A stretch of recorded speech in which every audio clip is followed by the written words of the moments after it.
Well, hello everyone. I wanted to share how I kind of come up with testing my bubbles and my lather for my soaps and my shampoo bars. So pretty much any time that I want to test something, this is the way I do it. So some of these are well used and are in the middle of being tested, and this one I haven't used at all. So I'll kind of show you the process of how I go through it. So first of all, you need warm water.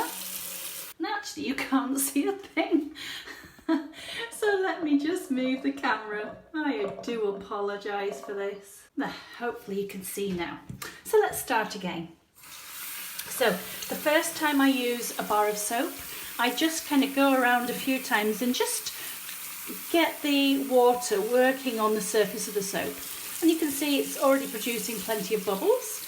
And then just work it round, making sure that it's getting rid of those very rough edges, and then you can start testing it. So the way I test is I take my bar with my wet hands and I will 1, 2, 3, 4, 5, 6, 7, 8, 9, 10, 11, 12. And I normally do 12. It's up to you how many you do, but I would normally do 12 rubs. And then I start working my lather up on my hands. And just really work the lather. Work your hands properly. It's not just a couple of little taps. You really need to work the lather. And this is a very creamy lather, but it's not massive. And that's because this is a Castile soap and you wouldn't expect a ton of lather from a Castile. And actually for a Castile, I'm really happy with that. And then what I do is, once I've really developed the lather, I start to gather all of the lather from my hands and I look at the texture and the feel. So I can tell when this is on my hands like this, I kind of tap my hands together and I can feel the bounce and the cushion from the bubbles. I can feel how creamy it is when I'm washing with it. And then I gather all of that lather up, like I just did, and then got rid of it all again.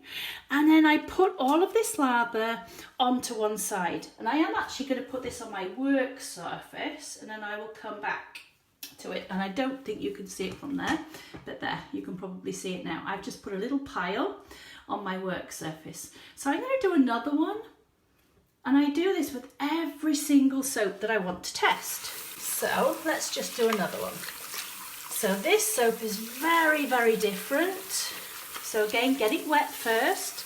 And then 1, 2, 3, 4, 5, 6, 7, 8, 9, 10, 11, 12. I always do the same number of rubs. And I try and normally do it exactly the same way. And that way you're getting the same amount of soap each time. This soap is very different. Again, this is not a normal soap. So it's a good one to test. And I can tell that this has got a different texture to it. It's got a very dense bubble, very creamy, but there's not much bounce or cushion. Now you'll come up with your own terms and you'll start to understand the texture and the feel of yours. It doesn't matter what you call them as long as you're consistent. So I can see the creaminess and the density of that bubble. It's very, very dense, but there's not masses of foam. And I'm going to put that one next to the other pile. Rinse off my hands. Now, if you prefer not to do it with your hands because you're going to get too dry or you're worried about washing your hands tons of times, that's absolutely fine. You don't have to. Let me just get this one working up. So all I'm doing is just wetting the surface and getting rid of those edges before I start. Plenty of bubbles in my sink just from doing that. 1, 2, start again. 1, 2, 3, 4, 5, 6, 7, 8, 9, 10, 11, 12. So always the same.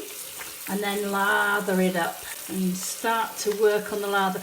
And you can see, is it a big open bubble? Is it a thick creamy bubble? Does it develop into a much richer closed bubble as you start to actually work with it? How does that lather feel? Does it have a thick cushion and bounce to it? Is it dry? Is it quite greasy? you'll start to understand the terms or the differences the more that you do it. And then I'm going to gather all my lather up. And this time I've got more lather. I don't know if you can see that, but it's a nice light bubble. And that is what I would expect from that particular recipe. That is actually a tallow recipe. And then I'm going to do the same. This is actually a shampoo bar. So again, just wet it. 1, 2, 3, 4, 5, 6, 7, 8, 9, 10, 11, 12. I even learnt to count. And then again, I can lather this one up. Now, believe it or not, we recently have tried so many shampoo recipes. I can't even begin to tell you. I think in the last month, we've done over 150 different recipes. So this particular one, can you see? We've got lather, we've got bubbles, but it's quite weak. It's not really, you see how puny that is? It's not very spectacular, is it? It's quite a weak, wet bubble.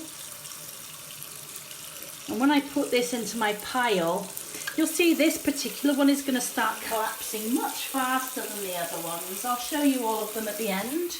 So that one's never going to cut my recipe list. Wet this one down.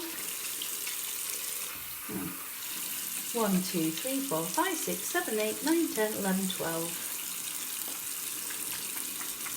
Now, big, you see the difference in these bubbles? Big open bubbles on this one. It's not the same at all as in the other ones, but then as we start actually working the lather, now it's getting a little bit more creamy, but you can still see it's not what I want it to be anyway, and that's again why it's still in that testing phase. But look, as we've developed it, can you see how much creamier it's become? Much more creamy and rich, much lighter, drier foam. And the more you rub, the more the lather develops.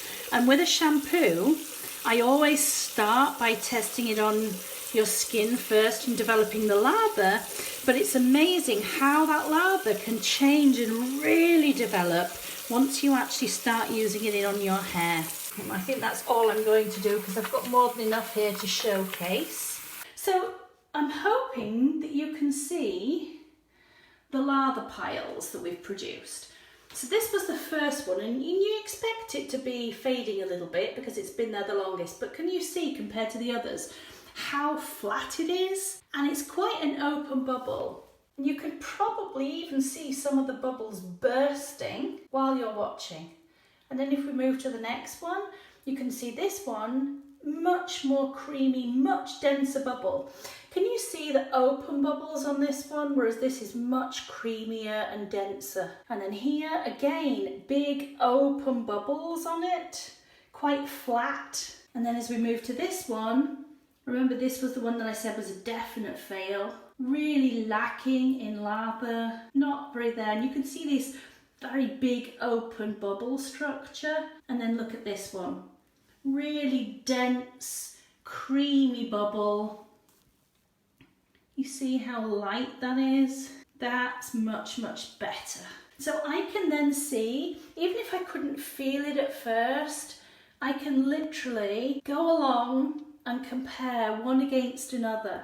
And I can also see from this how long my lather is lasting and how quickly the bubble structure is collapsing. So hopefully this will help you to determine the differences between your soap recipes and how your lather. And there you go.